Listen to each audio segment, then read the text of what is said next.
నేను ఊహించలే. అంటే నా గుండె అంటే నాకు సామాన్య నా పెద్ద కన్నీళ్ళు రావు. నాకు మేబీ బాధలు పడ్డానేమో జీవితంలో ఎక్కువ పడి అవమానాలు పడి నా కన్నీళ్ళు ఎండిపోయినాయి. నా కన్నీళ్ళు రావు అంత తేలిక. ఆ రోజు కొద్దిగా నా కళ్ళు చెమర్చినాయి. నాకు ఆ రోజు అంత ప్రేమ చూపించింది నాకు విశాఖపట్నం. అలాంటి ప్రేమకి లొంగని వాడు ఎవడుంటాడు? మీ ప్రేమకి నేను లొంగిపోయాను, మీ ప్రేమకి నేను దాసుని.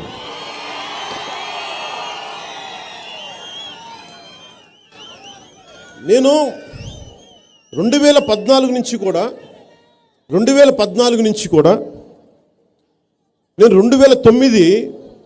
2014లో ఎందుకు నేను భారతీయ జనతా పార్టీ తెలుగుదేశంకి మద్దతు ఇచ్చానంటే, నేను 2008లో